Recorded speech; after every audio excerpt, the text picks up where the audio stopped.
Donc les découvertes Playground d'autres pépins, on vous rappelle très rapidement le concept. Si vous avez globalement entre 15 et 25 ans, que vous êtes une sorte d'artiste, quel que soit votre domaine de création, eh bien écrivez-nous sur le site de Canal, canalplus.fr, et vous nous expliquez en gros de quoi il s'agit. Et puis si c'est bien, si ça intéresse Aude, elle viendra vous voir pour faire un reportage. Absolument. Il y a Pépin qui vient. Il y a Pépin qui vient. P1. C'est ça. Voilà, donc c'est quoi ta découverte du jour? Alors j'ai rencontré deux petites jeunes qui faisaient partie d'une émission, pas d'une émission du tout, d'une exposition qui s'appelait Jeunes Créations. Et en fait qui ont envie de se moquer un petit peu de l'art contemporain. Alors ça aussi c'est une tendance dans l'art contemporain de s'en moquer un petit peu. Mais eux je trouvais qu'ils le faisaient judicieusement et puis ils sont un peu inspirés par nos Grolandais locaux. Ah bon? Donc ils m'ont fait bien rigoler. Et donc voilà, j'ai envie de vous en parler. 25 ans. 25 ans, comment il s'appelle? Alors il s'appelle, comment il s'appelle?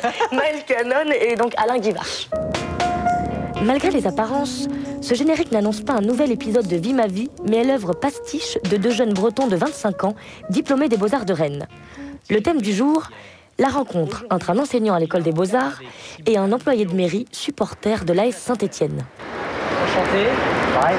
Afin d'initier Simon à l'art cinétique in situ, Thierry de la Hervière convie son hôte dans l'un des lieux les plus hype de la métropole.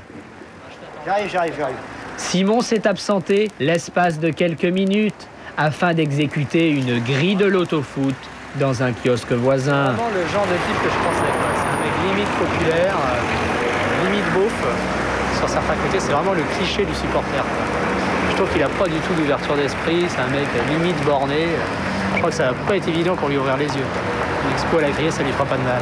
Ce qui nous intéressait dans cette émission, c'était qu'on décalait un peu le rapport un peu populaire qu'il peut avoir dans certaines émissions racoleuses avec des voix off assez présentes, et on l'a vraiment décalé dans une émission très intello. L'appréciation visuelle et sensitive de cet investissement appropriatif d'un territoire considéré en tant qu'objet susceptible d'appropriation dans l'espace de monstration ne nécessite pas un ample bagage culturel. C'est la culture un peu qui écrase les gens, quoi.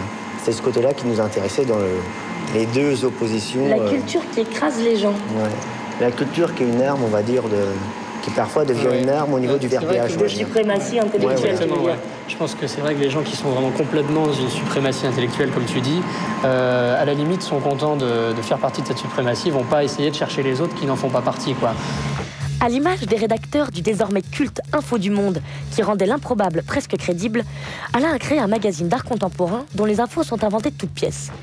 Il y montre de fausses œuvres d'art qui pourraient ressembler à celles de vrais artistes contemporains, et pour souligner le snobisme du milieu, il reproduit le discours élitiste de certaines critiques et certains artistes qui, selon lui, encensent parfois des œuvres sans intérêt et qui ne parlent tout simplement à personne.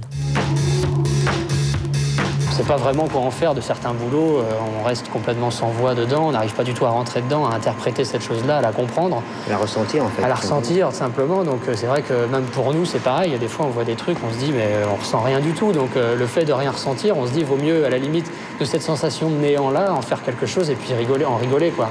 Et là on tombe effectivement souvent dans de la parodie ou dans du pastiche de choses qu'on a vues ou qui nous inspirent fortement quoi. Mais comme si ça ne suffisait pas, Alain a eu envie de s'attaquer au troisième grand média qui n'est autre que la radio, pour souligner encore une fois le fossé entre initiés et non initiés à l'art contemporain. Bon, j'ai 4 enfants, dont ma numéro 3, là, ma fille Mélanie, qui depuis qu'elle prend ses cours d'art plastique, à vrai dire, elle est en train de faire des trucs, moi je comprends rien. Quoi, hein. Mais comment se matérialise la substance picturale sur le support? Avec des pinceaux, hein, tout bêtement. Moi j'utilise les médias dans mon travail, mais j'ai pas l'impression que ce soit une critique ouverte sur les médias, j'ai plus l'impression de faire un constat de ce que sont les médias. C'est vrai qu'aujourd'hui, c'est l'omniprésence de la confession, de gens qui vont raconter leur vie, que ce soit à la radio, que ce soit à la télé. De transposer ça dans le secteur culturel, ça ne peut pas fonctionner. C'est ça qui fait que le travail devient un peu drôle et forcément ironique, en fait. Voilà. Ouais, ce qui est marrant avec ces mecs qui sont diplômés depuis pas longtemps des Beaux-Arts, c'est qu'ils font tout. Les voix, par exemple, qu'on entendait dans l'émission de radio, il les fait, ce mec-là, Alain Gavard, les fait entièrement, même les voix de femmes. Et c'est assez juste. Après, bon, pour l'émission de télé, il y a des choses à faire, mais des choses qui pourraient être perfectionnées. Mais en tout cas, ils font tout en DV avec leurs propres moyens. Donc je trouvais ça assez sympa. Mais on les trouve où, justement? Et bien, justement, pour l'instant, on les trouve pas. On les trouve dans les expos où ils exposent. fais un petit peu la base. D'accord. Un site, non, je ne crois pas. D'accord. Mais grâce à Playground, ils sont connus. C'est ça. Voilà. Écoute, merci pour cette découverte Playground. Nous, on va s'arrêter là donc pour cette 5e édition de Playground. On se retrouve bien sûr la semaine prochaine aux alentours de 17h45. Ciao. Tu es parfait.